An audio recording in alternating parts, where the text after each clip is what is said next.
Major funding for this program provided by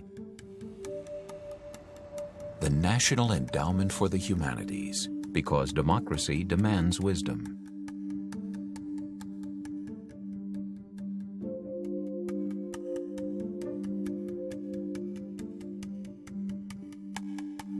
The Robert H. N. Ho Family Foundation.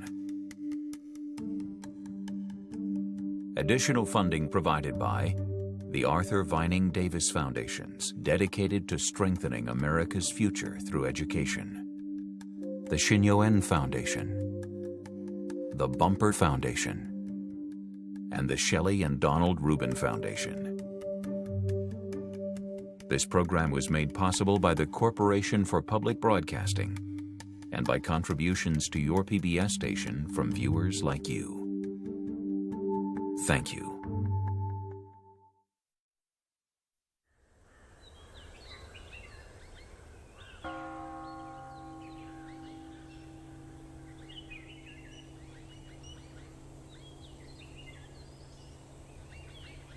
"2,500 years ago, nestled in a fertile valley along the border between India and Nepal, a child was born who was to become the Buddha.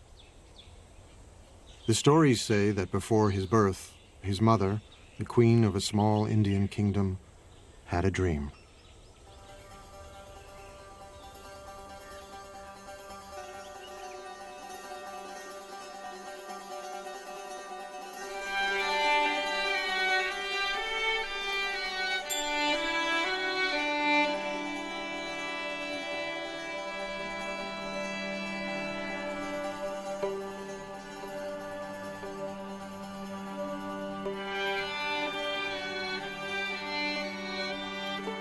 A beautiful white elephant offered the queen a lotus flower and then entered the side of her body.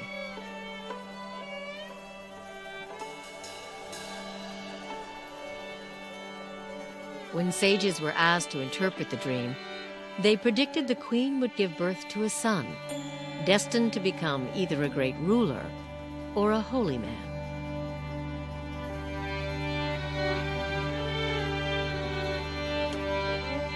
One day, they said, he would either conquer the world or become an enlightened being, the Buddha. People like stories. It is one of the ways we learn. The story of the Buddha's life is an archetypal journey, but it is a means to an end. It is not an end.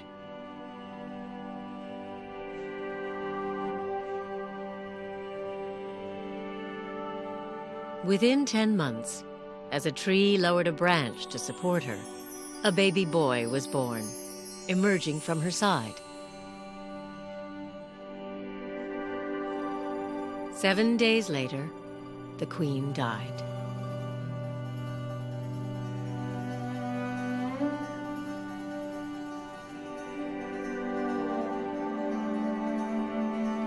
The world is filled with pain and sorrow, the Buddha would one day teach. But I have found a serenity, he told his followers, that you can find too.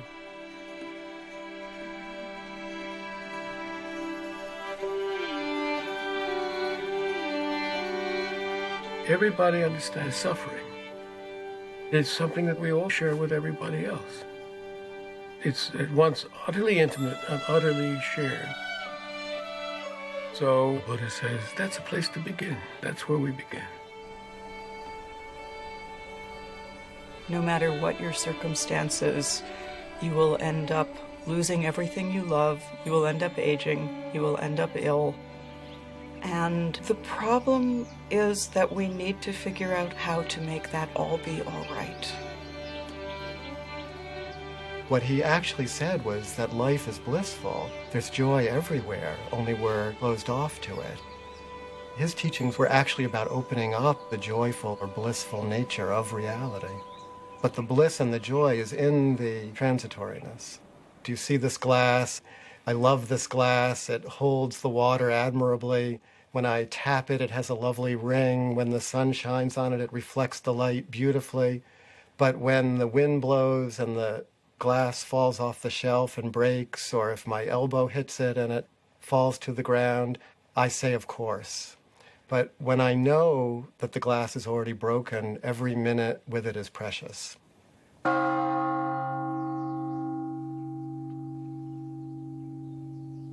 Everybody, every human being wants happiness.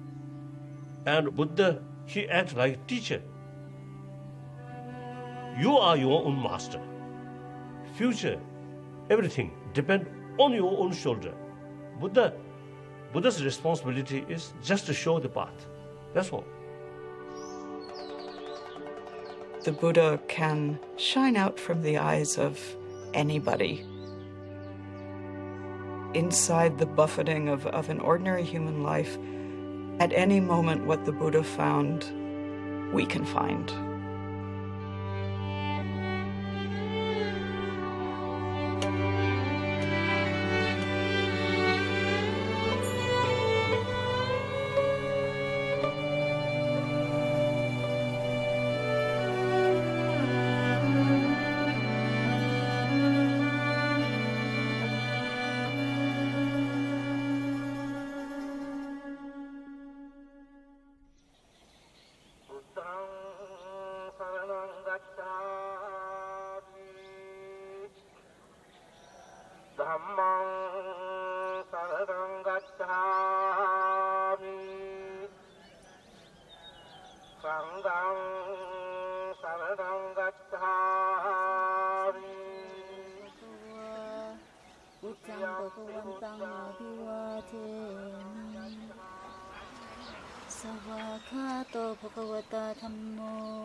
In southern Nepal, at the foot of the Himalayas, is one of the world's holiest places, Lumbini, where, according to the sacred tales, the Buddha was born.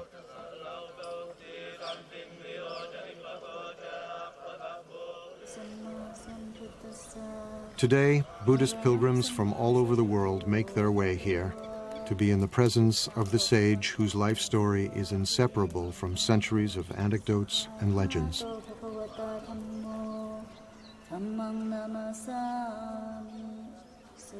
There are countless stories of the Buddha. Each tradition, each culture, each time period has their own stories.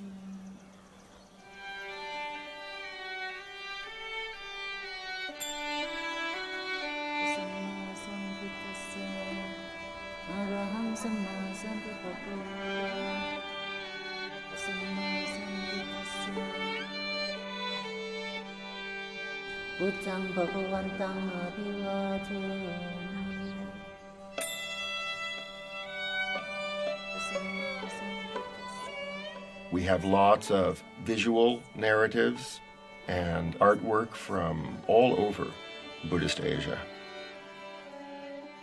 But the first written material, actually, the first biography, say, of the Buddha, really, we don't see that before about 500 years after his death.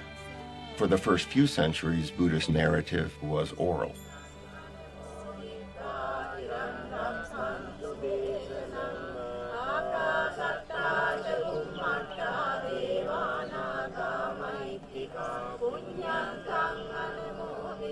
Historically, it is based on something certainly that happened. There must have been someone who corresponded with Gautama Buddha, who we don't know.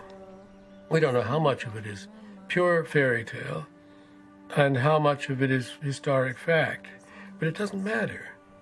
It touches something that we all basically know. The relevance of it is in the message of the story, the promise of the story. Like any good story, it has a lot to teach. So the story of his life, then, is a beautiful way of telling the teaching. He who sees me sees the teaching, the Buddha said. And he who sees the teaching sees me.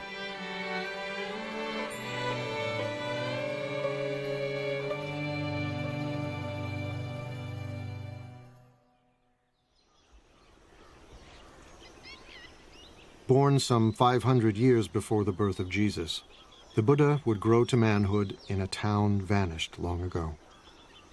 For nearly 3 decades, he would see nothing of the world beyond.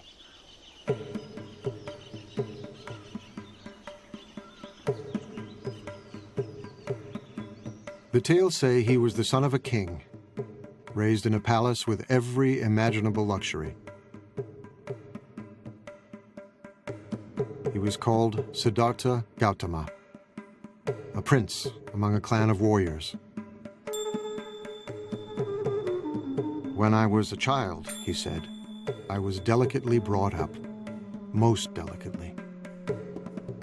A white sunshade was held over me day and night to protect me from cold, heat, dust, dirt, and dew. My father gave me 3 lotus ponds. One where red lotuses bloomed. One where white lotuses bloomed. One where blue lotuses bloomed. The father wants him to be a king, wants him to conquer the world, to be the emperor of India, which at that time was 16 different kingdoms. And it was predicted that he would be able to conquer wherever he wanted if he remained as a king. So the father was creating this artificial environment to coddle him.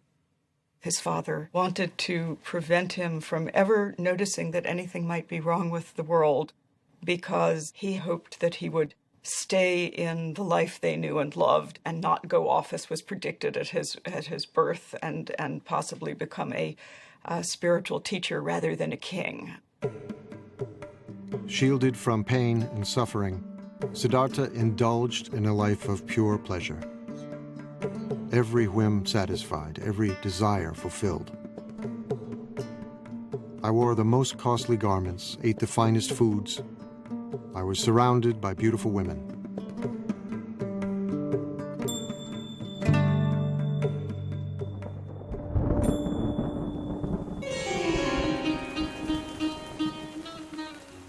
During the rainy season, I stayed in my palace, where I was entertained by musicians and dancing girls. I never even thought of leaving.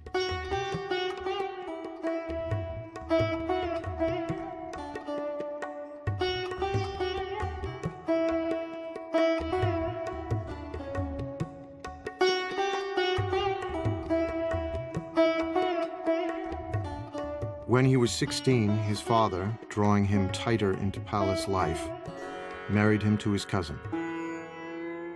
It wasn't long before they fell in love. He was totally in love with her. There is a story that on their honeymoon, which was about 10 years long, at one time they rolled off the roof that they were making love on while in union, and they fell down but landed in a bed of lotuses and lilies and didn't notice they had fallen.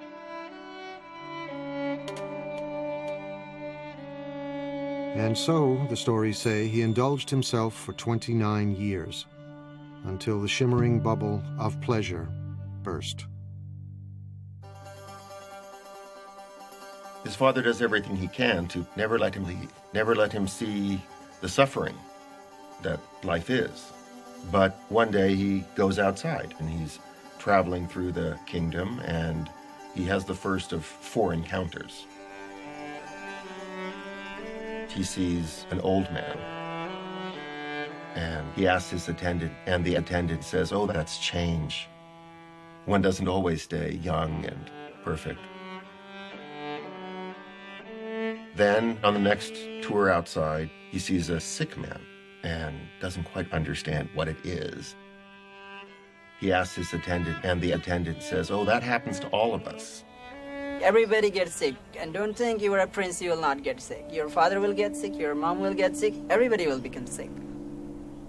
Then he sees that it isn't just the sick person, in fact it's universal, and something is stimulated inside of him, so he keeps getting the chariot driver to take him out, and he sees, horror after horror. And on his 3rd trip outside, he meets a corpse. And he recognizes impermanence and suffering and death as the real state of things, the world that he had been protected from, shielded from, kept from seeing. And he was shocked. He was shocked. And he realized, this is my fate too. I will also become old. I will also become ill. I will also die. How do I deal with these things? These are universal questions in any human being's life. What it's like to be in a body inside of time and our fate, and how do we navigate that?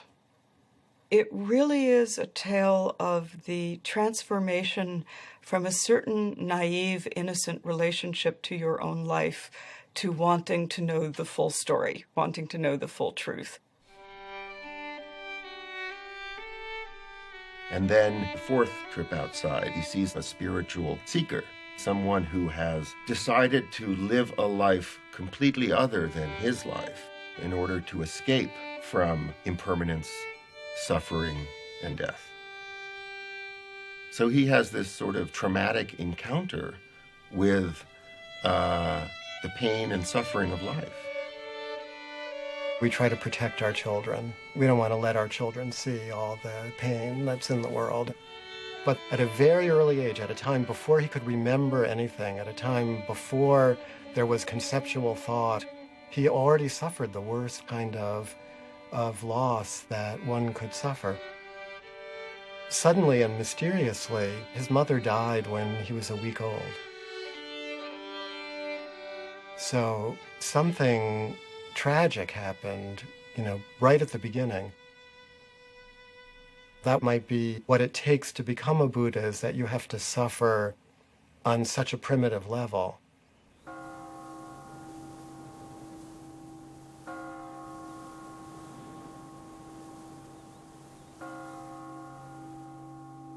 "29 years old, profoundly troubled, Siddhartha was determined to comprehend the nature of suffering. He resolved to leave the palace. His wife had just given birth to a baby boy. Siddhartha called him Rahula, fetter. He names his son Fetter. He names his son Ball and Chain. This is the fetter that will keep me tethered to this life. This is what will keep me imprisoned.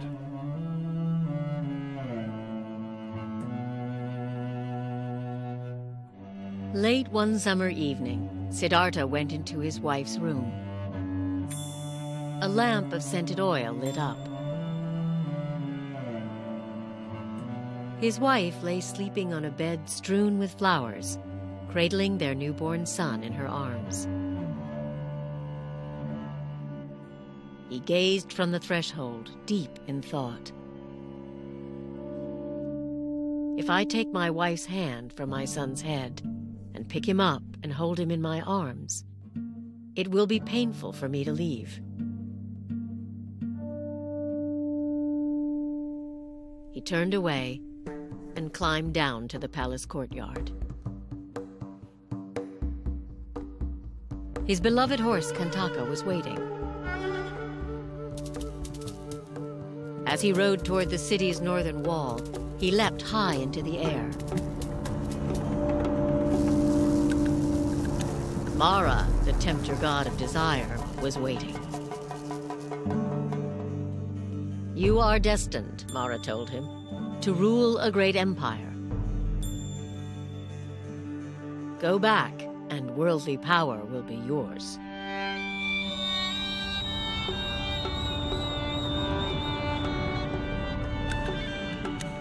Siddhartha refused. He left grief and probably absolute puzzlement and dismay in the hearts of wife, in the infant son who was innocent and yet was suddenly fatherless, and of course his own father. But there is no knowledge won without sacrifice.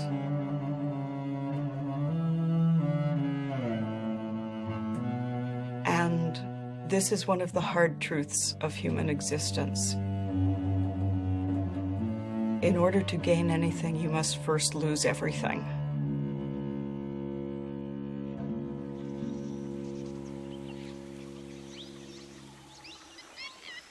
Siddhartha was alone in the world for the first time.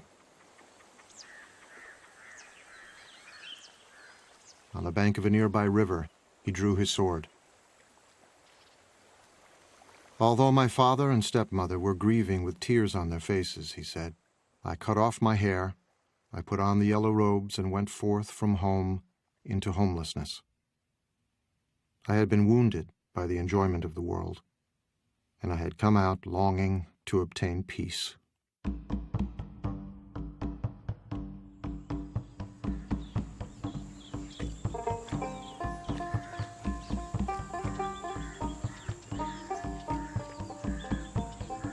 Siddhartha wandered south toward the holy Ganges River. Once a great prince, now he became a beggar, surviving on the charity of strangers. He slept on the cold ground in the dark forests of banyan, teak, and sal that covered the northeastern plain, frightening places where wild animals roamed and dangerous spirits were said to live. He's going out to see what there is. He's a seeker. He doesn't have a teaching yet. He doesn't have an understanding yet. He doesn't have an insight yet. He doesn't have a solution yet, but he recognizes the problem.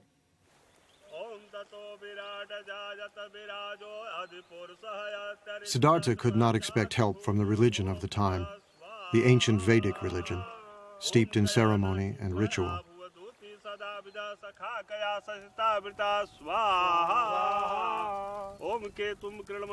Some of its rituals still live on in ceremonies conducted by Hindu priests who chant Vedic formulas more than 2,500 years old.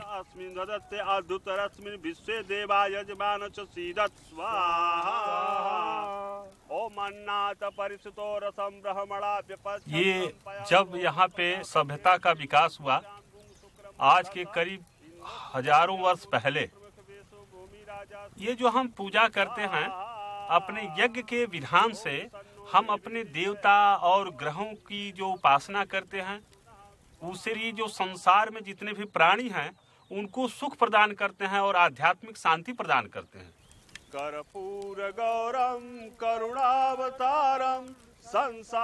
For centuries, the Vedic rituals had commanded respect for the gods and inspired conviction.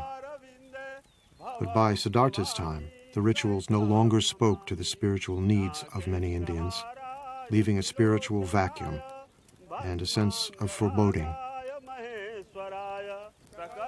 The gods become less important than the rituals themselves. It's a period of great unrest. It's a period of social upheaval, social change. Cities were growing, generating new wealth and spiritual hunger. As one ancient voice cried out in despair, "The oceans have dried up, mountains have crumbled, the pole star is shaken, the earth founders, the gods perish. I'm like a frog in a dry well." A lot of people aren't satisfied with the religion that they grew up in. And when Prince Siddhartha decides to give up his life, he's doing something that lots of other people were doing.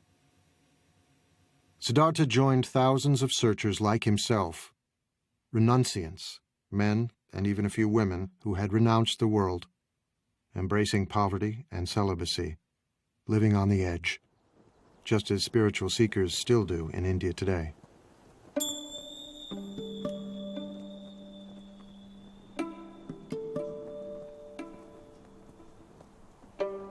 Now, at this time in India, there are lots of renunciants out there. It's a flourishing renunciant tradition. There are many different people who have given everything up and practice austerities and meditate in order to escape from the cycle of death and rebirth. The notion of reincarnation is something that's part of Indian culture, part of Indian civilization, part of Indian religion, that was there long before the Buddha. And it was the in a sense, the problem that the Buddha faced. Suffering didn't begin at birth and finish with death. Suffering was endless. Unless it was possible to find a way out, become enlightened, become a Buddha. In his time, there was a sense of death not being final, but of death leading inexorably to rebirth, and of suffering beings bound to the wheel of death and rebirth.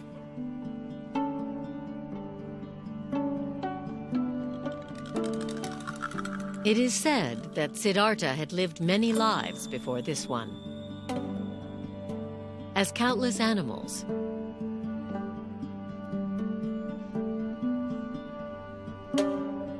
innumerable human beings,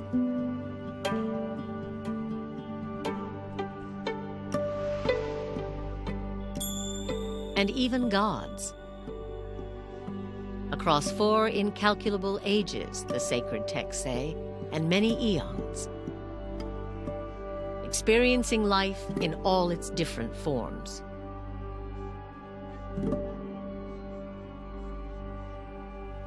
Siddhartha's previous lives, many eons, sometimes as a human being, sometimes as an animal, but then gradually, you see, his practice becoming more higher and higher and deeper, deeper.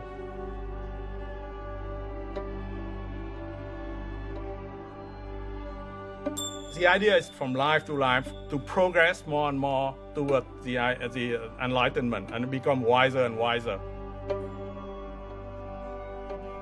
Some beings will stubbornly insist on their ignorance and their egotism, and they will charge ahead, grabbing and eating what they can in front of themselves, and being dissatisfied, but thinking that the next bite will do it. And they will die and be reborn, in infinite times. It could take them, billion lifetimes if they're very stubborn, And becoming a Buddha, becoming enlightened, is the only way of getting out of the continual cycle of death and rebirth. Now, rebirth here isn't the popular notion that, my past life I was Cleopatra floating down the Nile or Napoleon. It's as if every life is going through junior high school again, over and over and over.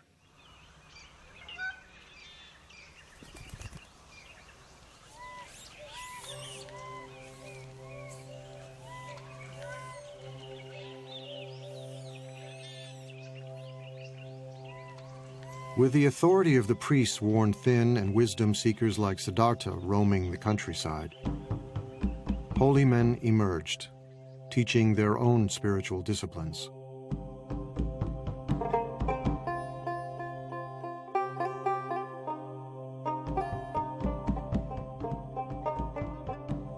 Siddhartha apprenticed himself to one of them, a celebrated guru who taught that true knowledge could never come from ritual practice alone. It was necessary to look within. You may stay here with me, the guru told him.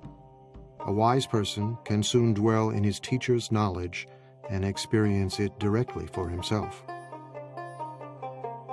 Siddhartha set himself to learn the rigorous practices the guru prescribed. The teachers of the time are already teaching forms of yoga and meditation, teaching that the self-reflective capacity of the mind can be put to use to tame the mind, to tame the passions. That was already established in India. And there were probably so many schools of yoga and meditation in those days, just as there are now.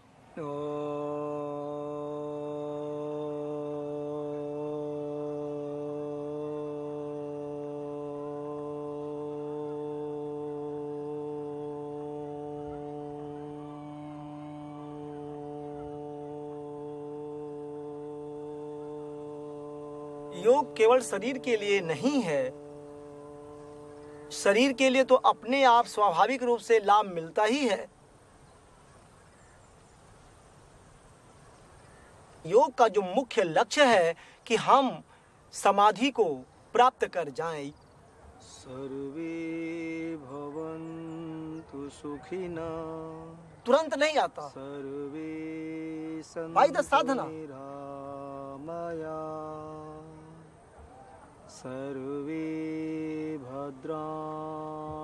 Although yoga appears to focus on controlling the body, it is in fact an ancient spiritual discipline, a form of meditation, harnessing the energies of the body to tame the mind.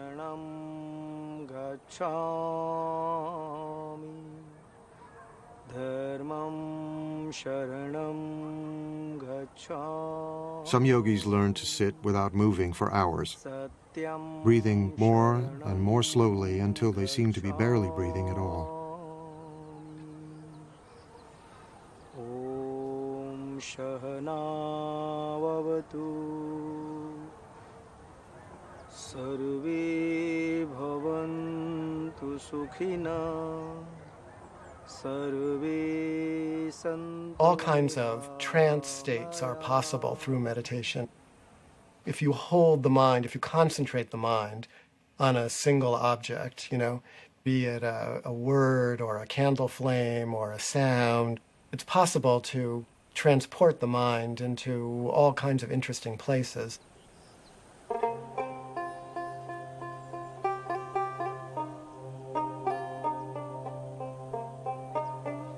The person who was to become the Buddha was very good at all of those practices. He was a super student, doing these practices, taking them to their limit, and no matter what he did in these practices, he was still stuck in the pain that he set out with. He ascends to these very rarefied states of consciousness, but it's not permanent. And it does not bring penetrating truth into the nature of reality. So these become a temporary escape from the problem of existence, but they don't solve the problem.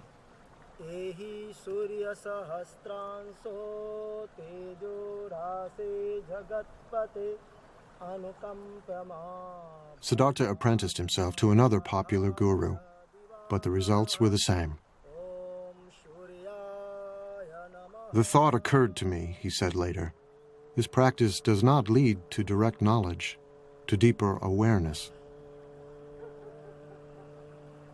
Disenchanted, he left this master too.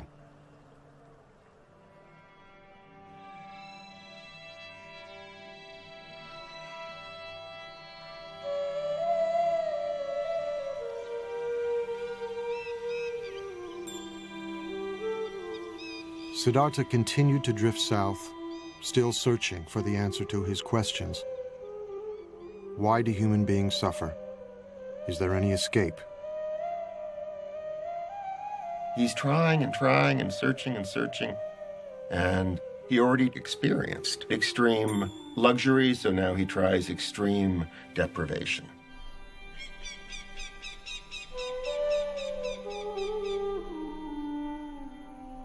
Among the renunciants, asceticism was a common spiritual practice, punishing the body as a way to attain serenity and wisdom. Siddhartha fell in with 5 other ascetics, and soon was outdoing them in mortifying the flesh, subjecting his body to extremes of hardship and pain.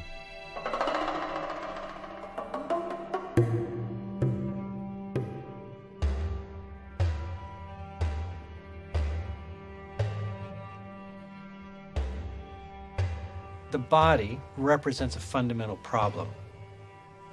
Old age brings a decrepitude to the body. Sickness brings pain and suffering to the body. And death is ultimately the cessation of the functioning of the body. So there was a sense that if you could punish the body sufficiently, you could escape its influence. You could transcend some of the limitations that the body seemed to impose. The ascetic pursues the truth by taking the requirements of survival down to the absolute minimum possible. Barely enough food to stay alive, no protection from the elements, no heat. Sit in the cold, sit in the rain. Meditate fiercely for all the hours of awakening. The step of renunciation, of shedding everything, of dying, the feeling that one is dying to one's life as it was, is essential to being reborn as someone who sees.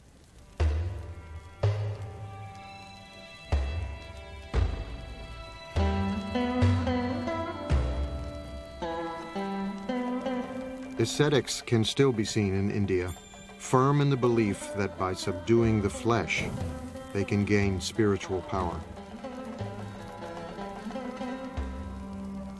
सत्य क्या है?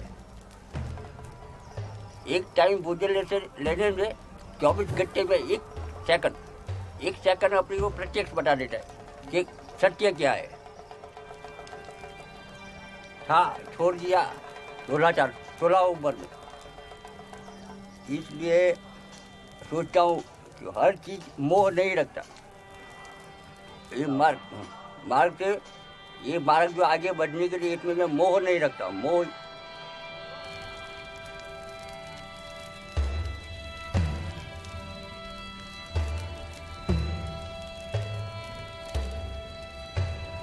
Emaciated, exhausted, Siddhartha punished himself for 6 years, trying to put an end to the cravings that beset him. He tortures himself, trying to destroy anything within himself that he sees as bad. The spiritual traditions of that time said you can be liberated if you eliminate everything that's human, everything that's coarse and vulgar, every bit of anger, every bit of desire. If you wipe that out with force of will, then you can go into some kind of transcendental state. And the Buddha tried all that, and he became, the most anorectic of the anorectic ascetics. He was eating 1 grain of rice per day. He was drinking his own urine. He was standing on 1 foot. He was sleeping on nails. He did it all to the utmost.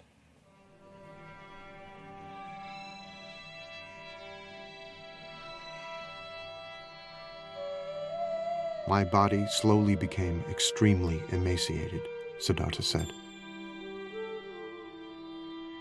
My limbs became like the jointed segments of vine or bamboo stems.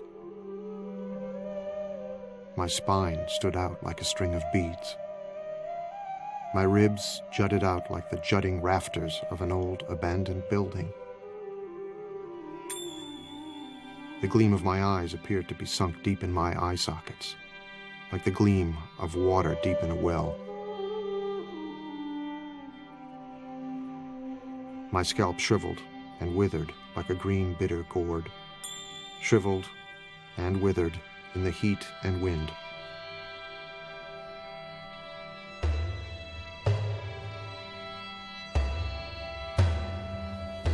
What he was trying to do was pushing his body to the most extreme that he could.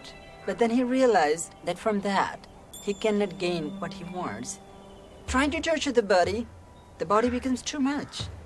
The whole attention is given to the body, nothing else.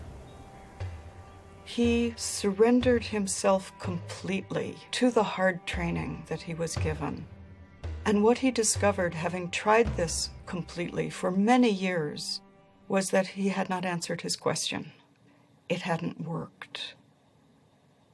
He was on the verge of death, dying, unawakened, when he remembered something.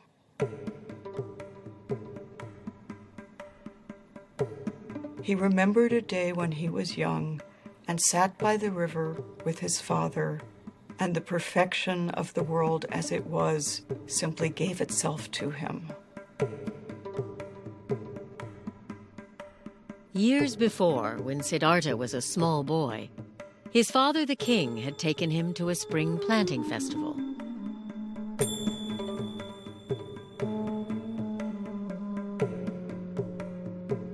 While he watched the ceremonial dancing, he looked down at the grass.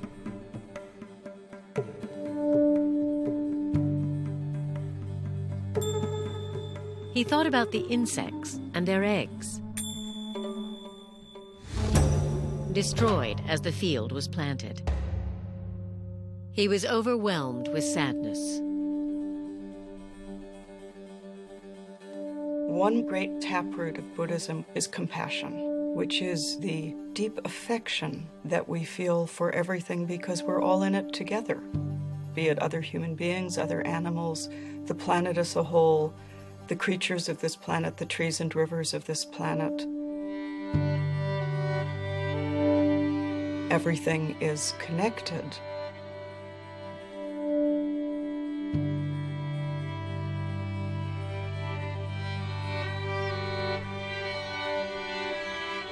It was a beautiful day.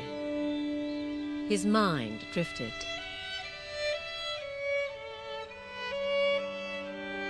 As if by instinct, he crossed his legs in the yoga pose of meditation. And the natural world paid him homage. As the sun moved through the sky, the shadows shifted. But the shadow of the rose apple tree where he sat remained still. He felt a sense of pure joy. The joy that he found is in the world that is already broken. It's in this transitory world that we're all a part of. And the fabric of this world, despite the fact that it can seem so horrible, the underlying fabric of this world actually is that joy that he recovered. That was his great insight. But, he says, I can't sustain a feeling of joy like this if I don't take any food, so I better eat something. And then at that moment, a village maiden mysteriously appears carrying a bowl of rice porridge. And she said to him, "Here, eat." That moment of generosity and release, when he accepted the rice, was a decision towards life. It was what in the Christian tradition might be called grace, that you cannot do it completely on your own. And in Christianity, the grace comes from the divine. In the story of the Buddha, the grace comes from the ordinary kind heart of a girl who sees somebody starving and says, "Eat." There's something beautiful. Whenever I remember that story, it makes me so happy because I see the heart of Buddha as the person he was, like the Siddhartha.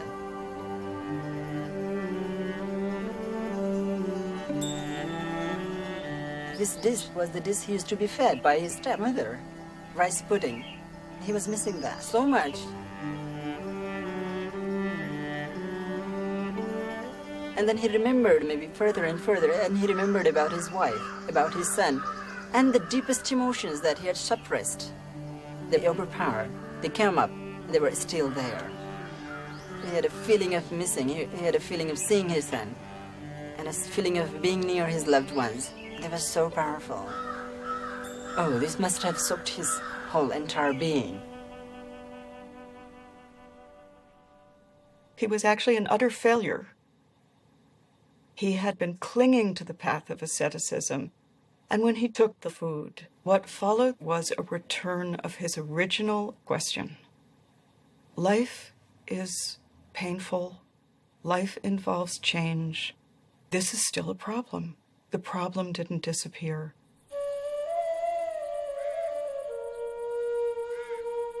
It wasn't long before the ascetics who had been Siddhartha's companions found him eating and turned away in disgust. Siddhartha loves luxury, they said. He has forsaken his spiritual practice. He has become extravagant. But the man who will become the Buddha realizes that extreme deprivation isn't the way to go. We can live as normal human beings. We can eat and drink. And in fact, we kind of need to eat and drink and be normal human beings in order to break through, in order to attain the kind of realization that he was looking for.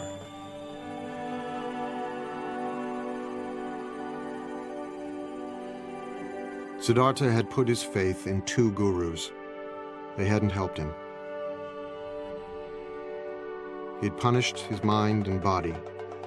That had almost killed him.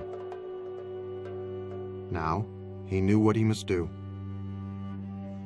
To find the answer to his questions, he would look within and trust himself.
Bodh Gaya is a small town in northeastern India.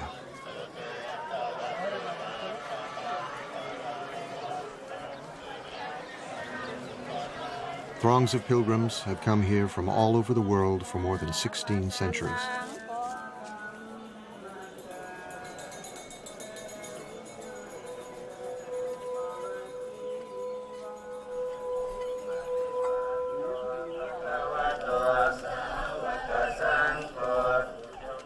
For Buddhists, there are hundreds of holy places, but none more sacred than this one. Bodh Gaya is the sacred point from which the Buddhist faith radiates.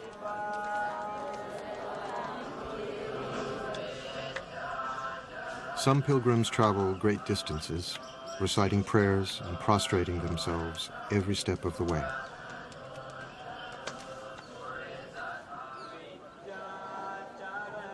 It is their Mecca and Jerusalem.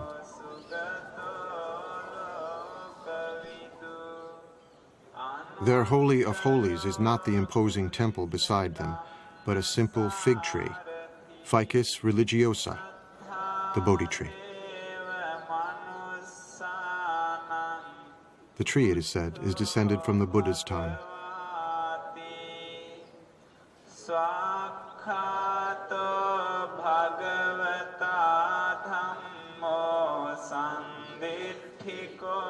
Every pilgrim knows the story of how Siddhartha, after accepting the rice milk from the young girl, put aside the rags he was wearing, bathed himself in a nearby river, and strengthened, sat down in the shade of the Bodhi tree and began to meditate.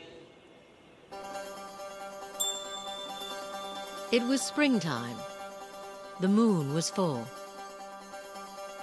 Before the sun would rise, Siddhartha's long search would be over. He sat down under a Bodhi tree in the shelter of the natural world in all of its beauty and fullness.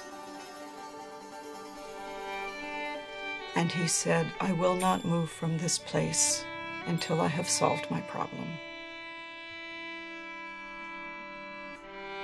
Let my skin and sinews and bones dry up, together with all the flesh and blood of my body," he said. "I welcome it. But I will not move from this spot until I have attained the supreme and final wisdom." All at once, Mara, Lord of Desire, rose to challenge him.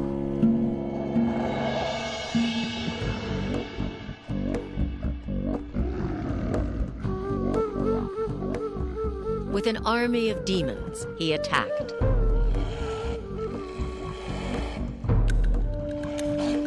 Siddhartha did not move, and their weapons turned into flowers.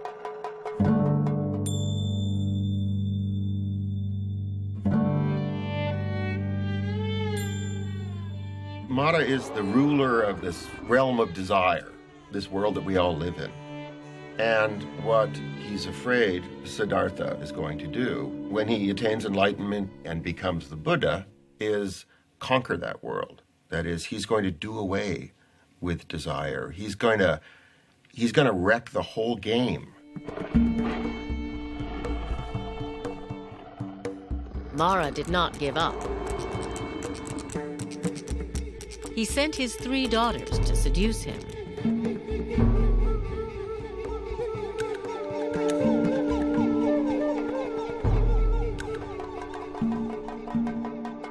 Siddhartha remained still.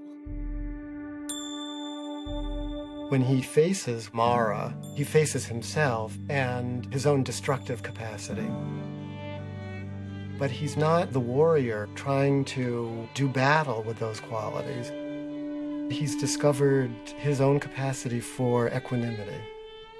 He has become like, the top of the great Himalayan mountains, The weather is passing over him, storms are raging around him, and he sits like the top of the mountain, impassive, not in a trance state, totally aware of everything.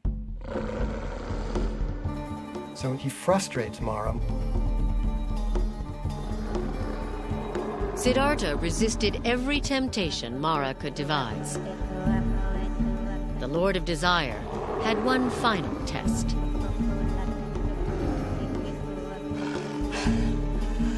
He demanded to know who would testify that Siddhartha was worthy of attaining ultimate wisdom, and his demon army rose up to support him.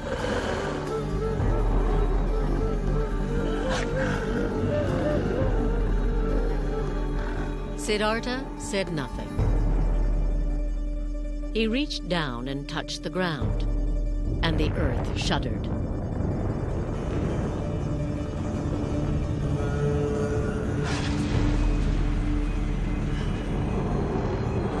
Mara's demons fled.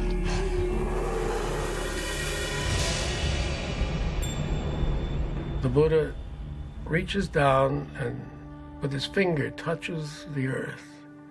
He says, "The earth is my witness." He said, "Mara, you are not the earth. The earth is right here, beneath my finger." And the earth is what we're talking about. Accepting the earth, not owning the earth, not possessing the earth, but the earth just as it is, abused and exploited and despised and rejected and plowed and mined and shat on and everything else, it's still the earth, and we owe everything to it.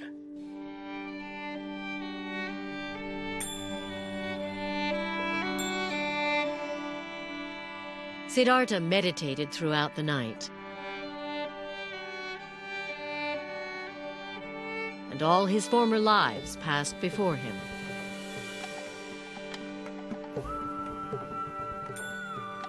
He remembers all his previous lives, infinite numbers of previous lives.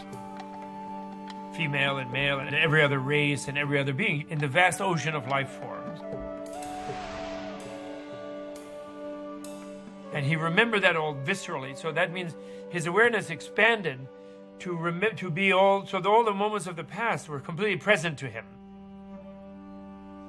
He gains the power to see the process of birth, death, and rebirth that all creatures go through. He's given this sort of cosmic vision of the workings of the entire universe.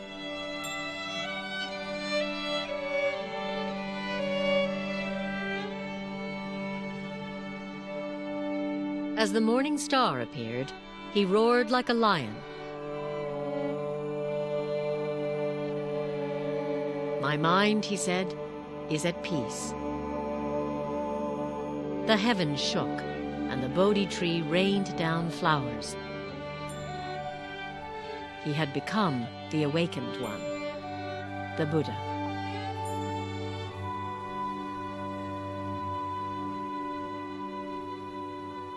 Something new opens up for him, which he calls nirvana, or which he calls awakening.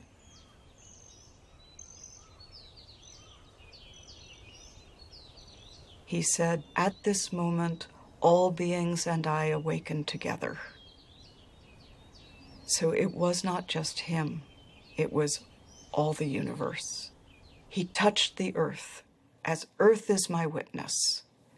Seeing this morning star, all things and I awaken together.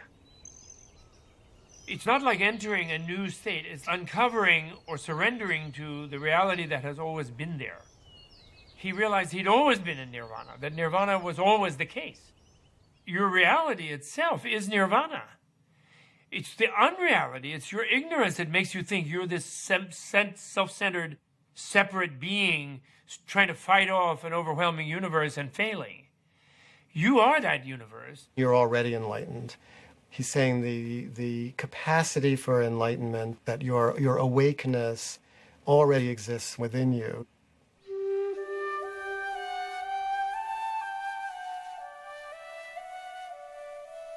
Nirvana is this moment seen directly. There is nowhere else than here. The only gate is now.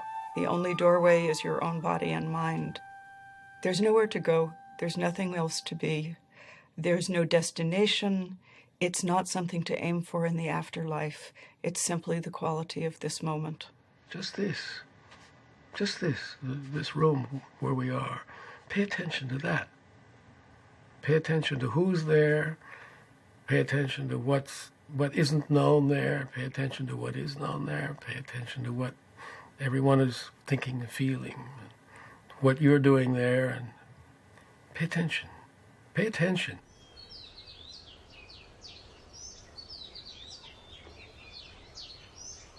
For weeks, the Buddha remained near the Bodhi tree, peaceful and serene. He was tempted to retire into a profound solitude, instead of trying to teach others what it had taken him 6 long years to discover for himself. He wants to stay there. He's very happy. He doesn't want to go out. He says to himself, no one is going to understand this. You know, people are going to think I'm crazy. They're going to think I'm nuts. Buddha saw the nature of the people. Envy and jealousy and strong negative mental states. All the people in the world, they are like the fishes wriggling in the very shallow water. So Buddha, he himself, afraid to teach the people.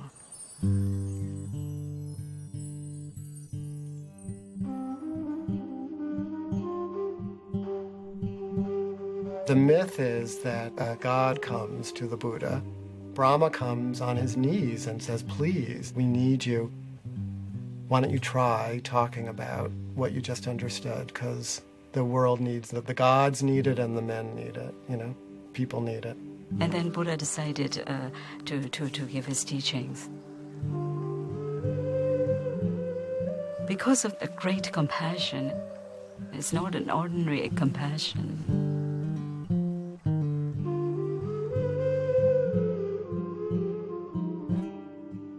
When you feel the feelings of others, you automatically don't want them to feel bad.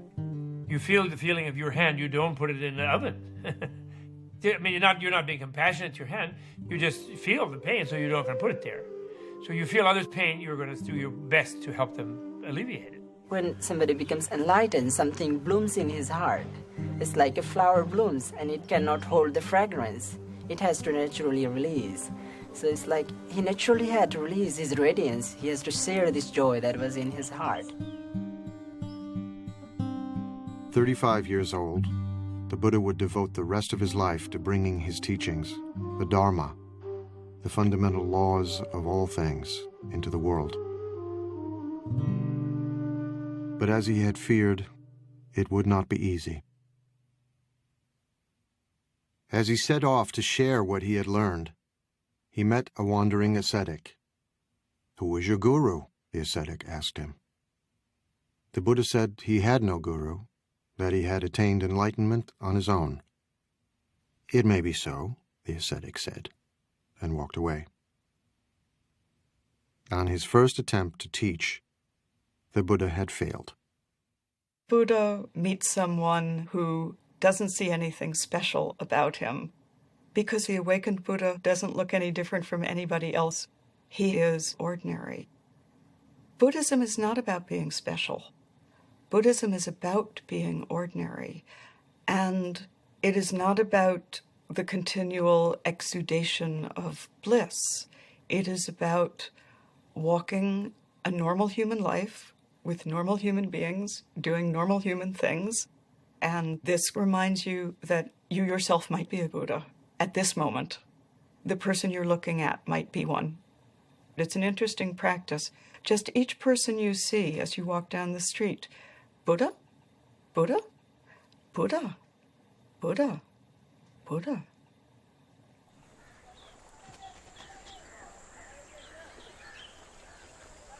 From Bodh Gaya, the Buddha walked west nearly 200 miles and crossed the Ganges River. He was still searching for a way to explain to others what he feared was unexplainable, the path to the enlightenment he himself had experienced.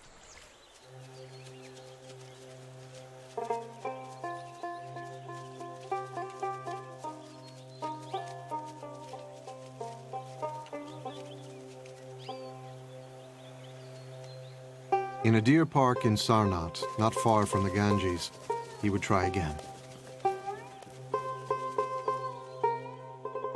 His 5 former companions were still practicing the austerities he himself had abandoned. From far off they saw me coming, and on seeing me made a pact with one another, the Buddha recalled. "Friends, here comes Siddhartha, living luxuriously, straying from his ascetic practice. He doesn't deserve to be bowed down to." These are his buddies who were just disappointed and disgusted with him for giving in after they'd all been trying to starve themselves into enlightenment. So they're a little distrustful at the beginning. They refer to him as an equal, and he then tells them, no, that's not the term you should use when you refer to a Tathagata, to a being who's gone beyond. And so he sets them straight. And they then become the first people to hear the content of what he realized under the Bodhi tree. His first teaching would later be called Setting in Motion the Wheel of the Dharma, because it brought the Buddha's message into the world for the first time.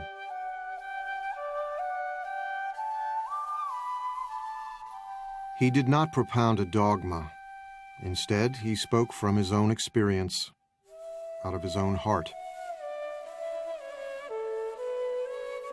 He had known the abandon of the sensualist and the rigors of the ascetic. Now, he would disavow both of them. The Buddha said, "I've discovered a new way, and it's not the path of asceticism, and it's not the path of sensory indulgence. It's the middle way." What the Buddha was always doing was saying everything needs to be balanced. So, the middle way was always balancing between, excesses on this side, excesses on the other side.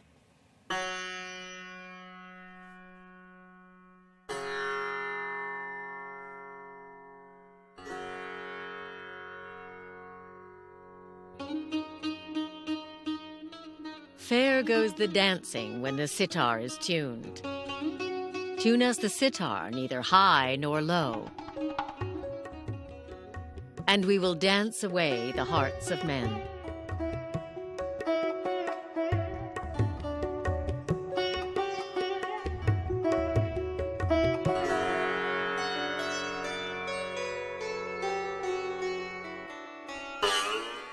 But the string too tight breaks, and the music dies. The string too slack has no sound, and the music dies. There is a middle way. Tune us the sitar, neither low nor high, and we will dance away the hearts of men.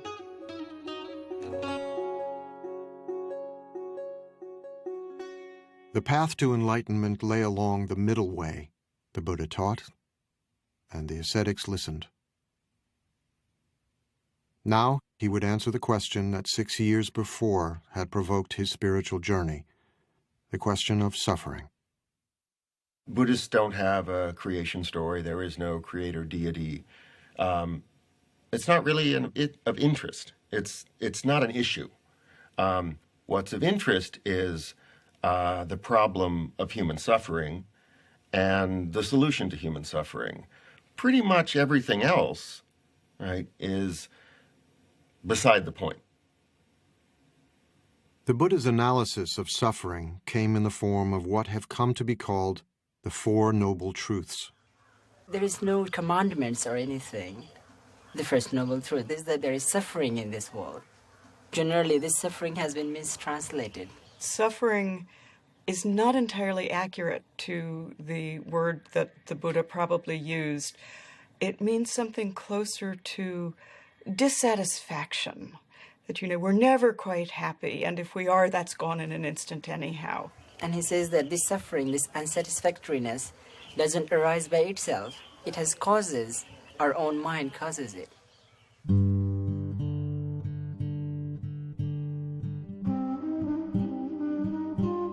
While the second noble truth asserts that suffering has a cause, the third noble truth makes an astonishing claim.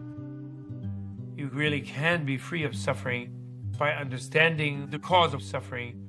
Nobody tells you that. And so that was a huge announcement. The problem, Buddha taught, is desire. How to live with the confused and entangling desires of our own minds. People often misunderstand Buddhism as saying, in order to wipe out suffering, you have to wipe out desire. If that was what the Buddha was saying, then where does the desire for enlightenment fit in? The Buddha is saying, be smart about your desires. Desire must be there. Without desire, how can lead our life? Without desire, how can achieve Buddhahood? Strong desire to become Buddha. But desire to harmful, that bad. With the fourth and final noble truth, the Buddha laid out a series of instructions for his disciples to follow, a way of leading the mind to enlightenment called the Noble Eightfold Path, the cultivation of moral discipline, mindfulness, and wisdom. They are, as I like to think of them, a set of possible recipes that you can try on your own life and see which one makes the best soup. The Buddha didn't speak for long, but when he was finished, the 5 skeptical ascetics had been won over. They became his first disciples. Word quickly spread of the sage teaching in the deer park at Sarnath. Hundreds came to hear him and became disciples too. Many were wealthy merchants or their sons, living just 5 miles away in a thriving trading center on the Ganges, the holy city of Benares.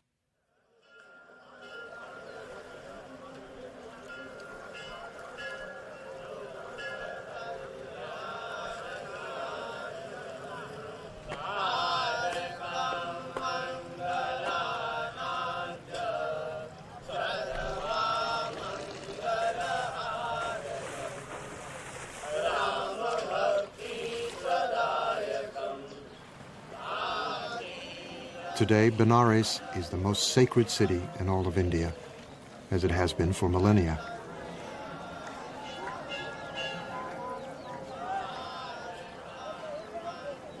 Even before the time of the Buddha, pilgrims came here to worship their gods and bathe in the holy river of heaven.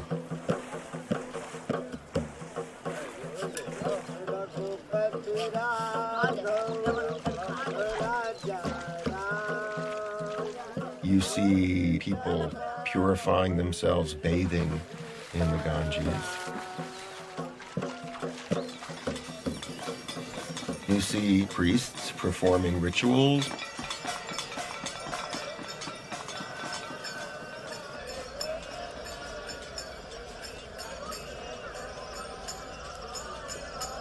You see corpses, because that's the best place to end one's life. So you see going on there a great range of religious activity, and much of it of the type that does go back to the Buddha's time.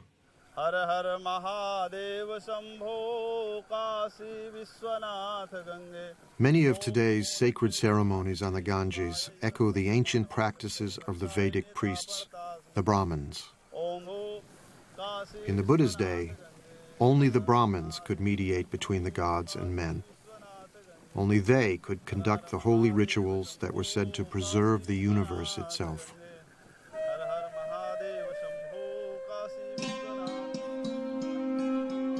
The Brahmin priests stood at the pinnacle of a rigid social hierarchy, a sacred system of caste. Beneath them were the warriors, the caste to which the Buddha belonged. Below them were farmers. At the bottom were the servants, and still lower, outcasts. Those social groups are not merely social conventions, but rather they're hardwired into the nature of the universe. You're supposed to stay in that group, and the survival of society depends upon your continuing to perform the function associated with that social status. Caste was irrelevant to the Buddha. So were priestly rituals to preserve the universe. His teachings focused on the universe within. The Buddha said you could be from any caste. What makes you noble is if you understand reality. You know, if you're a good person, if you're a wise person, then you're noble.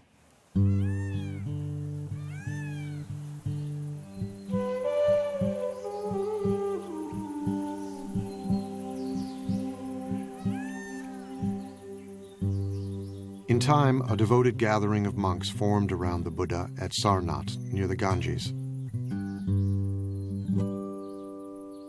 Broken stones and fallen pillars mark what remains of what grew to be a vibrant monastic community, the Sangha.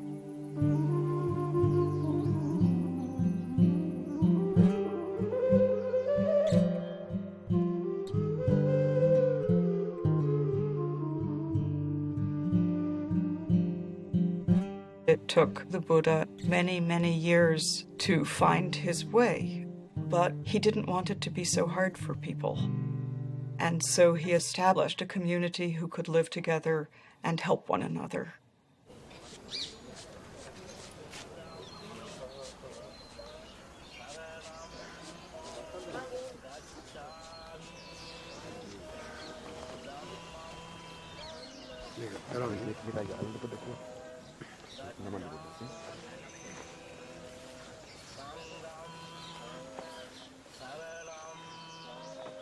In a ceremony evoking the beginning of the Buddha's own spiritual journey, fledgling monks of all ages say goodbye to their families and homes and join the Sangha. Gacchami dutiyampi dhammam saranam gacchami. I go to the refuge of the Buddha, I go to the refuge of the Dhamma, and I go to the refuge of the Sangha. Sanghang saranang gacchami. The Sangha is an embodiment of Buddha's experiential wisdom. What happens if people practice this thing? Are they truly happy or not? Are they joyful or not? So I think Buddha wanted to also leave a perfect example of his teaching, an alive teaching, a teaching that walks, a teaching that can talk, a teaching that can laugh. So I would say Sangha is just like a living example of Buddha's teaching.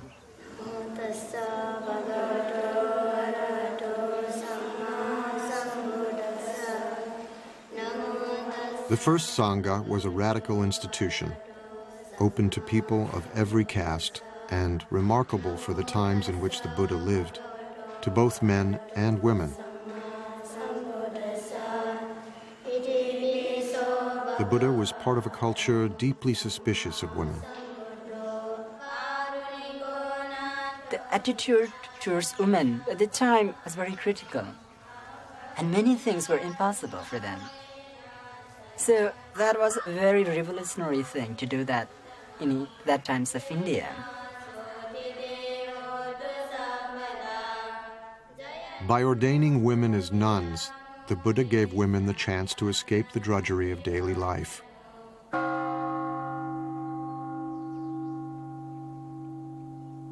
Life was so hard for most women that entering the Sangha was a liberation, as we know from their ecstatic, heart-rending poems.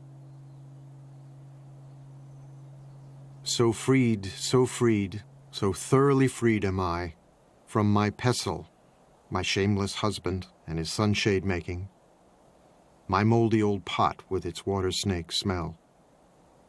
Aversion and passion I cut with a chop. Having come to the foot of a tree, I meditate, absorbed in the bliss. What bliss!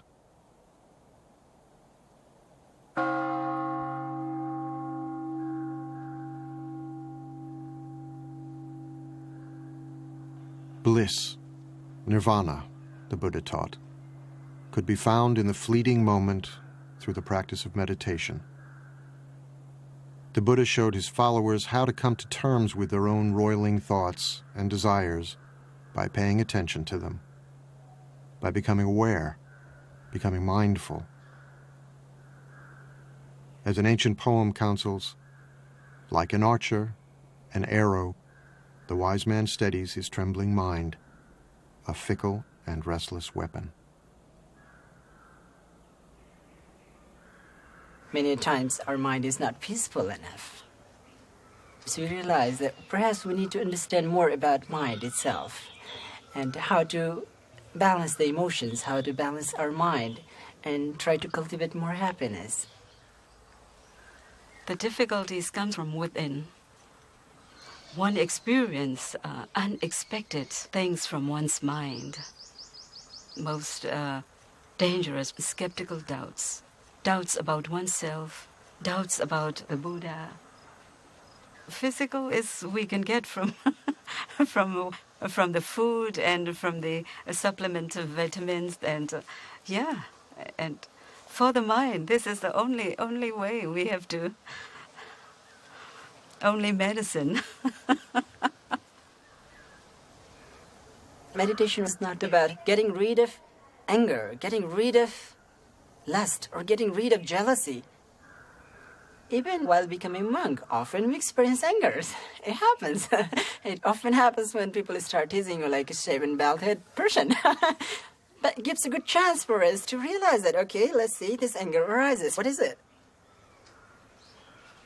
What most often happens in our ordinary life is that whenever we experience these emotions, we get stuck into it.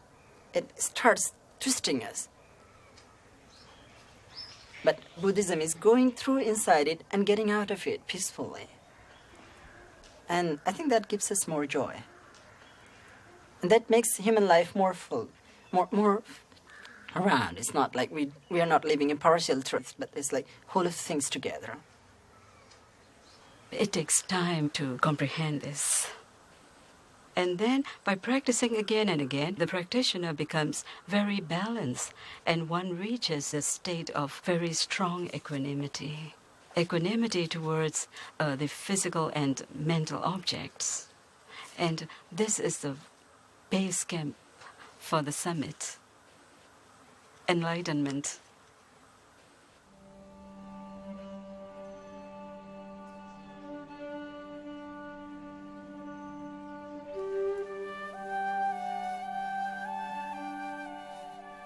After washing my feet, a disciple said, I watched the water going down the drain.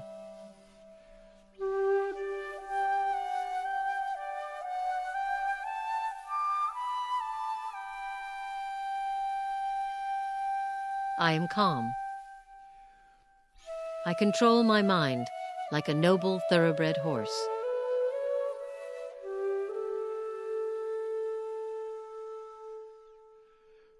Taking a lamp, I enter my cell. Thinking of sleep, I sit on my bed. I touch the wick, the lamp goes out.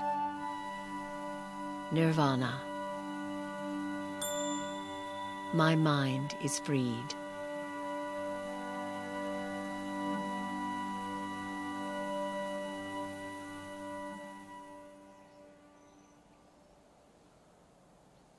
The mind is as restless as a monkey, the Buddha taught. Who you are, what you think of as yourself, is constantly changing. Like a river, endlessly flowing, one thing today, another tomorrow. There's water in a river, then there's water in a glass, and then the water is back in the air, and then it's back in the river. The water's there, but what is it? That's a way to think about the self in Buddhism. One moment you're angry, the next moment you're laughing. Who are you?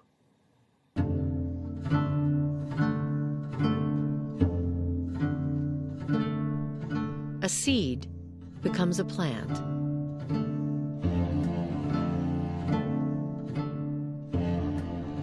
Wisps of grass are spun into a rope.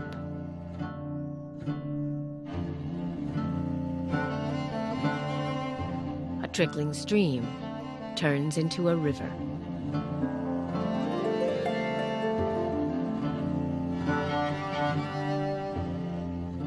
The self comes and the self goes. Simply notice how from one moment to another, yourself is actually not as much the same as we think it is. What the Buddha realizes is that if we can get rid of this fundamental misunderstanding of the nature of the self based on egotism, we won't cling to things, we won't screw up everything we do because we're thinking about it in the wrong way. Once you stop centering your feelings about your feelings on yourself, what naturally arises is simple compassion. Compassion for your own suffering, compassion for the suffering of others. Even the most abstract of the Buddha's teachings had a practical, ethical dimension. Compassion, the Buddha taught, comes from understanding impermanence, transience, flow, how one thing passes into another, how everything and everyone is connected. When this is, that is. From the arising of this comes the arising of that. When this isn't, that isn't. From the cessation of this comes the cessation of that.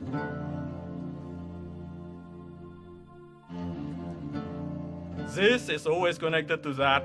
Everything is connected to everything else. You never live by yourself. You live always within a family, a society, a culture. You constantly interact with other people all the time. So our happiness depends on their happiness as well. How can we be happy if we are the only one happy in just an island of happiness within an ocean of misery? Of course, that's not possible. Compassion stirred the Buddha to send his monks out into the community. Sworn to chastity and poverty, they wandered the roads, bringing the Buddha's teachings into the world.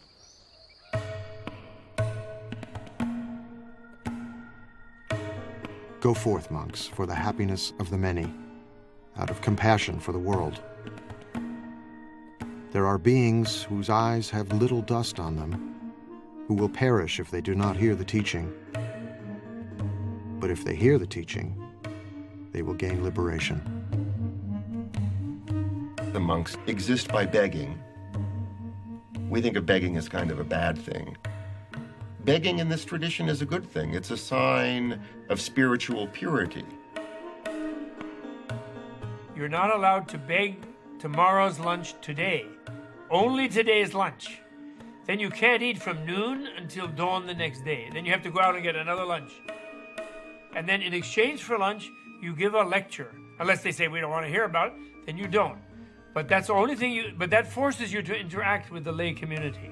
And if you're not serving them, if you're not doing something useful for them, they won't put anything in your bowl, and that will be the end of your community.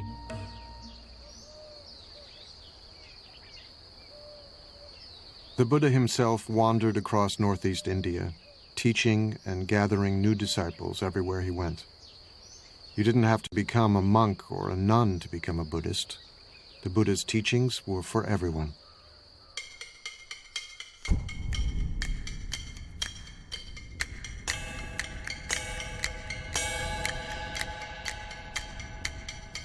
Everything is burning.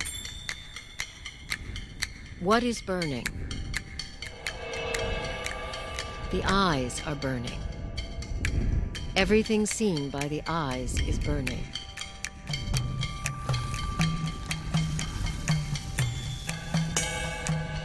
The ears are burning. What is burning?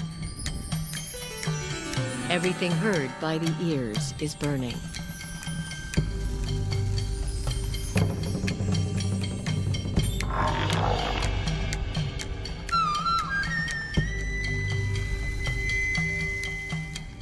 The nose is burning. Smells are ablaze. The tongue is burning. Tastes are ablaze. The body is burning.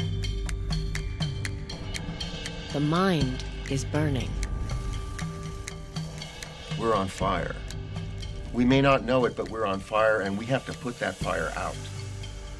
We're burning with desire, right? We're burning with craving. Everything about us is out of control. The Buddha goes on to talk about the three poisons: greed and anger and ignorance, and how the three poisons are what is making the fire. And the way out of doing this is not to deny the three poisons, but to recognize that if you turn them round, you come to their opposites. Instead of greed, you have generosity. Instead of anger, you have compassion. And instead of ignorance, you have wisdom.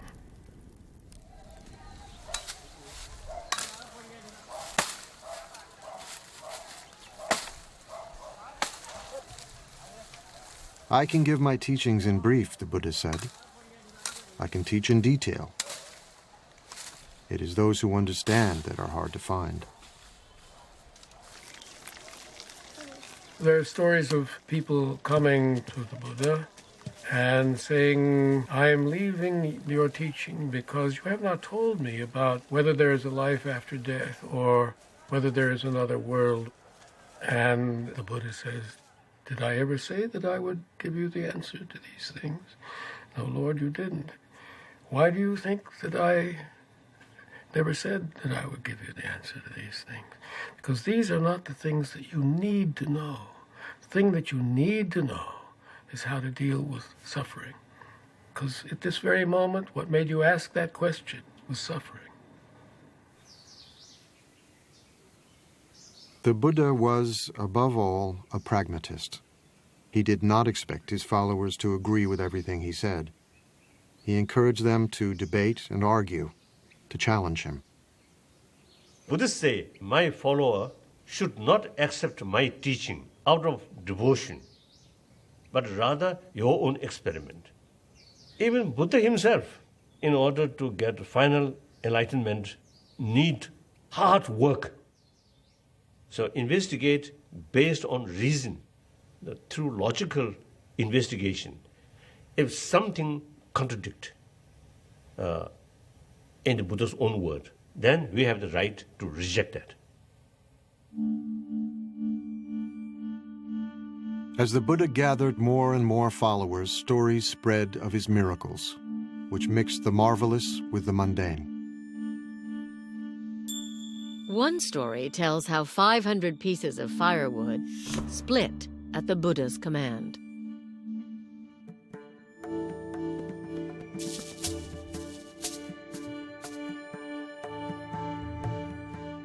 In another, a mad elephant charged wildly down a street, forcing everyone to flee.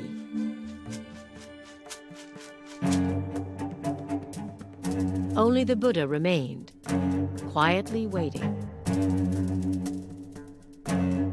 The elephant, overcome by the Buddha's radiant kindness, knelt before him,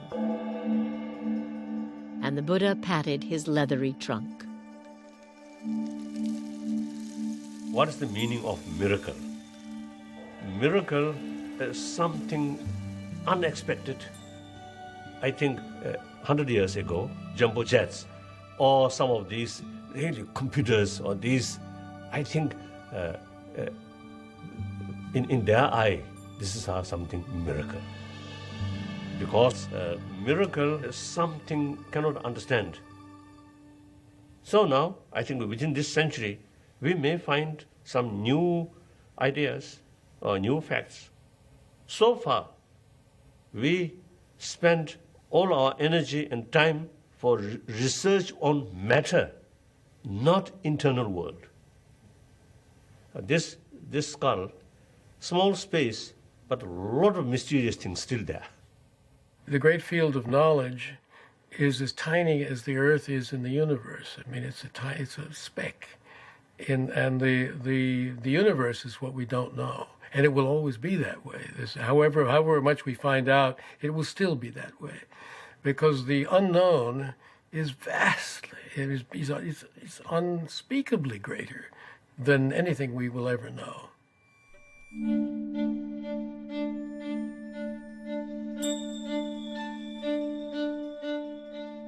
In one of the most storied miracles, the Buddha strode on a jeweled walkway suspended in mid-air, while streams of water spouted and flames flashed from his body, shooting out to the very edge of the universe.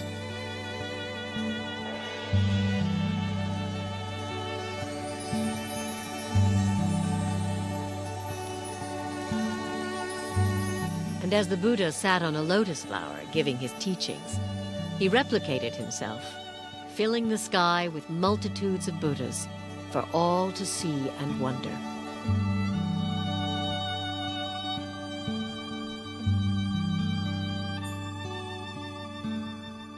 Do we believe that literally? Does it matter whether we believe it literally? What many of those miraculous stories are about is the sheer wonder of it all. The very fact that the whole of unknown time and space has led to this very moment when we're sitting here talking when we are sitting here talking to each other is utterly miraculous. Sitting here in a room, having had a cup of coffee, having taken it out of a beautiful blue and white porcelain mug, what could be more miraculous than that?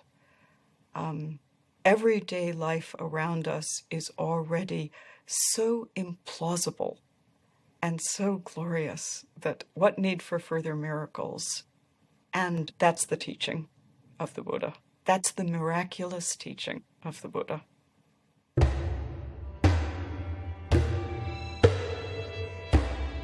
Violence, the Buddha taught, always leads to more violence. To the slayer comes a slayer. To the conqueror comes a conqueror. He who plunders is plundered in turn. War was endemic in the Buddha's age, ravaging northeast India again and again. Although kings and their ministers sought his counsel, the Buddha offered no grand political vision.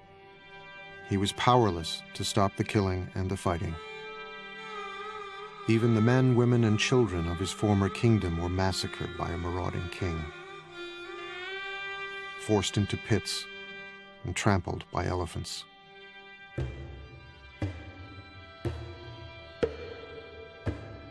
It was said that the Buddha received the news in silence. Hundreds of them killed. So that day, Buddha was sad. Buddha's a human being. So he acted like a human being. So sometimes you see, he also, you see, they fail. He failed to perform miracle. The Buddha failed, but we as the Buddha fail constantly. And part of our suffering is our failure, our recognition of our failure. Buddhism doesn't argue with reality. There will always be both the potential for awakening in any moment and the potential for incredible damage at any moment. And if we fool ourselves into thinking we're past that, we will do incredible damage. Change, the Buddha said, must come from within. The Buddha starts always with the mind and talks about the violence in the mind and says that violence in the world is a result of violence in the mind. A tree lives on its roots. If you change the root, you change the tree. Culture lives in human beings. If you change the human heart, the culture will follow.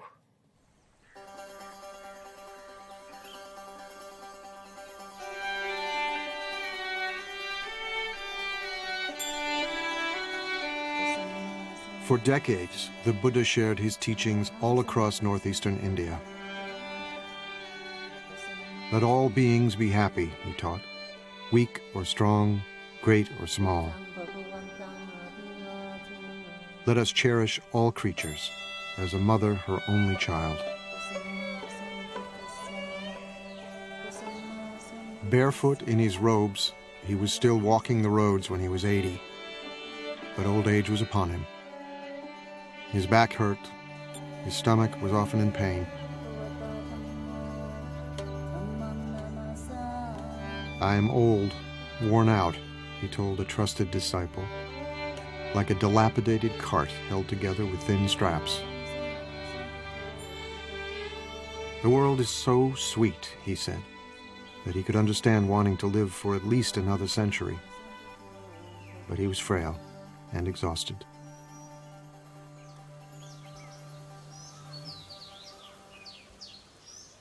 He became ill near Kushinagara, a remote village near the border of Nepal, when he was offered a meal which would prove deadly.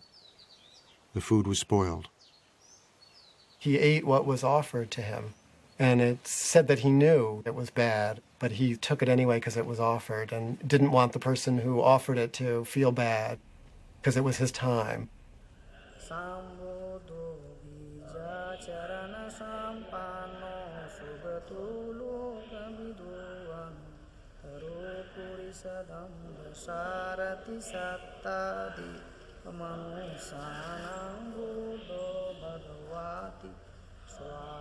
Today, Kushinagara is revered by pilgrims as the place where the Buddha finally left the world.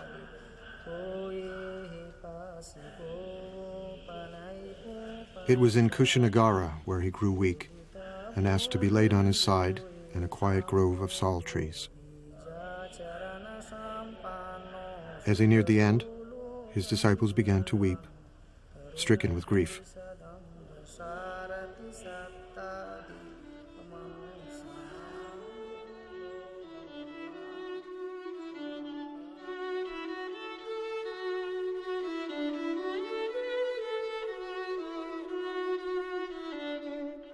But the Buddha reassured them.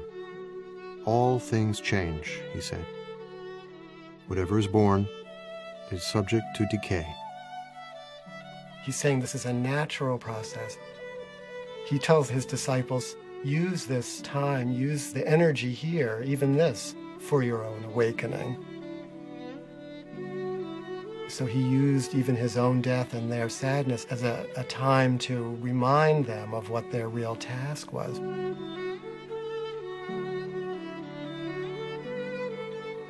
What he's actually doing is inviting those who are close to him into the experience. I don't think the Buddha's teaching in any way argues against grief or sadness or loss. The teachings, if they make any sense, have to make sense in ordinary circumstances, in ordinary lives. And in ordinary lives, we grieve when we lose. We grieve. When it hurts, we say, ouch.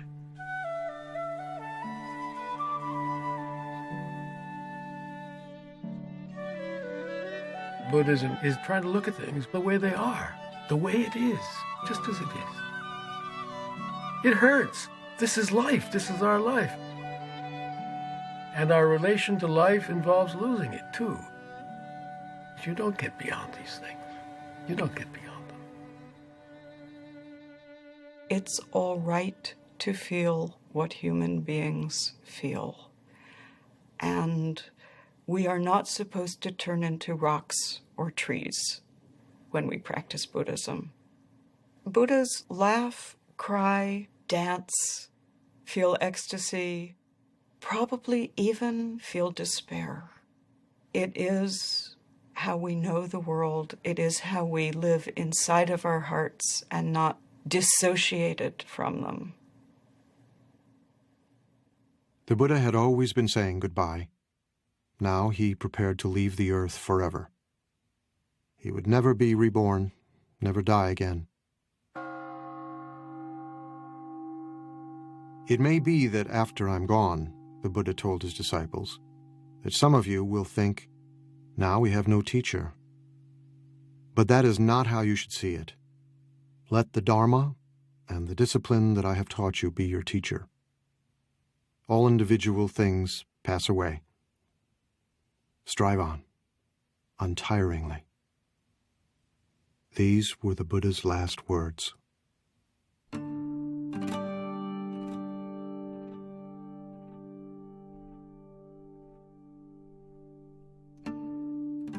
The Buddha died peacefully.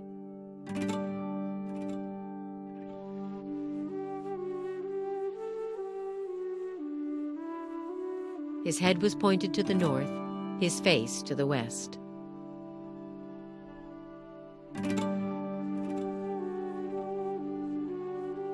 The stories tell how the earth shook, and the trees suddenly burst into bloom.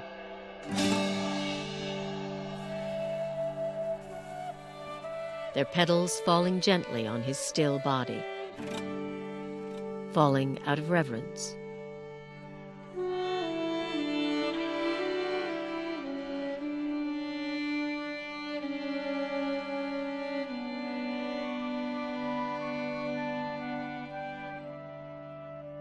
Divine coral flowers and divine sandalwood powders fell from above on the Buddha's body, out of reverence.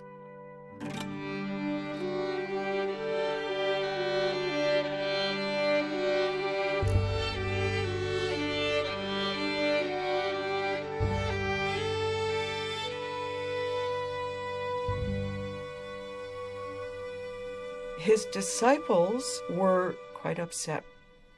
What are we going to do without our teacher? We will be lost without our teacher.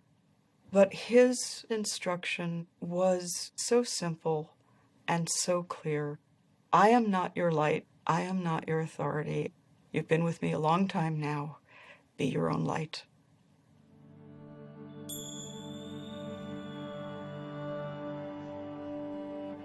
The Buddha saw death and life as inseparable. These are two sides of the same thing. Death is always with us. Death is part of a whole large unknown. And if we are unable to smile at the idea of the unknown, we're in real trouble. That's the realism that the Buddha was talking about. trying to come to terms with reality.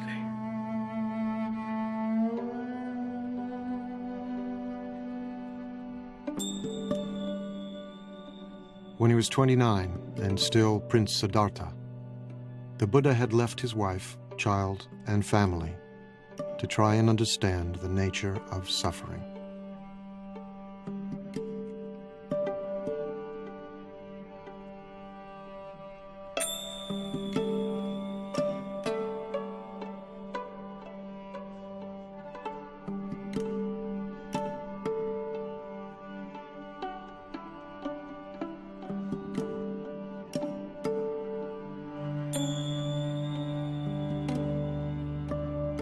He had attained enlightenment, shared what he had learned,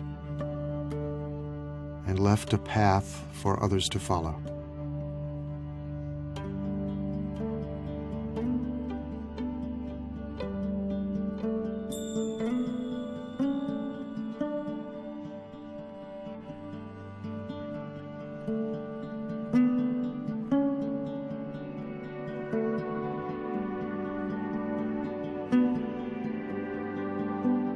Now he was gone.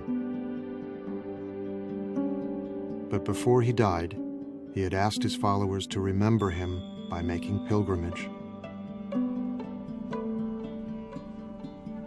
to the place of his death, to where he gave his first teachings,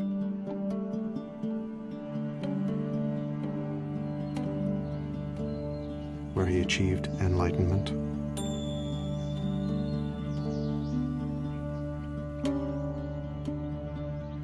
and where he was born.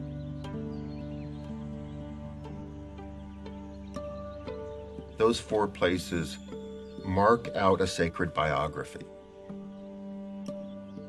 And in tracing that pilgrimage route, you are learning the story of that life.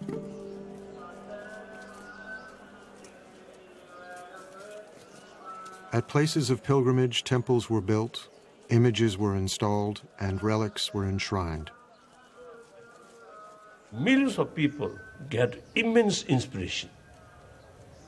Buddha's spirit always there. But real Buddha's holy places is within oneself. That's important. So real Buddha's sacred place we must build within ourselves. We must build within our heart.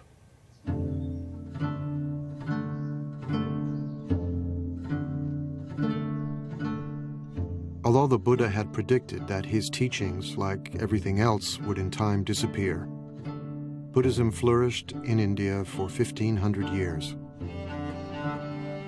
Spread into Sri Lanka, Central and Southeast Asia, Tibet, China, Korea, Japan, and in the 20th century, to Europe and the Americas, adapting different forms and shapes wherever it took root, attracting many millions of men and women who practiced the Buddha's teachings both within and outside the monastic community.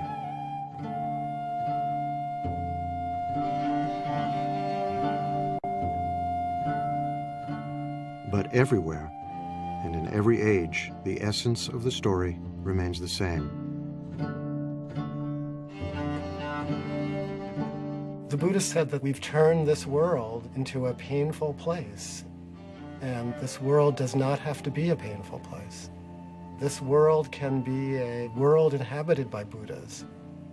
But it's up to each one of us to turn ourselves into a Buddha. That's the work. If the Buddha is not you, finally the Buddha is of no interest to you. The Buddha is of such interest to you because you are the Buddha. Every sentient being, even insect, have Buddha nature, the seed of Buddha. That's the seed of enlightenment. So therefore, there is no reason to believe some sentient being cannot become Buddha. So like that. I know that there are supposed to be preserved footprints of the Buddha, which are kept in one of the sacred places in India or Nepal. And you can stand in them. And if you stand in them, maybe you realize, 10 toes, me too.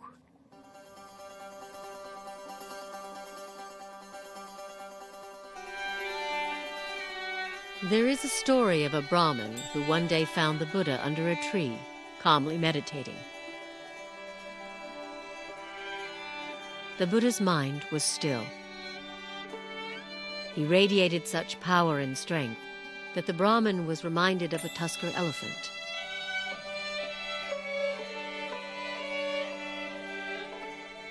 The Brahmin asked him who he was. Imagine a lotus that had begun life underwater, the Buddha replied.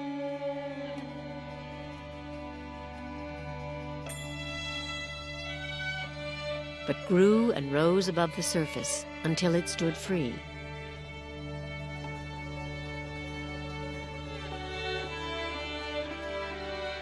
So I too have transcended the world and attained the supreme enlightenment. Who are you then? The Brahmin wondered. Remember me, the Buddha said, as the one who woke up.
Major funding for this program provided by the National Endowment for the Humanities, because democracy demands wisdom.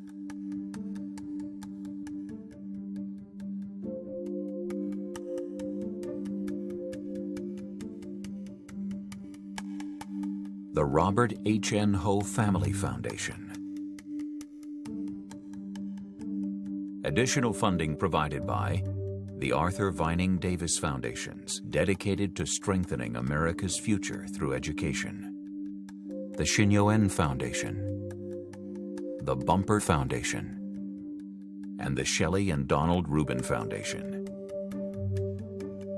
This program was made possible by the Corporation for Public Broadcasting and by contributions to your PBS station from viewers like you. Thank you.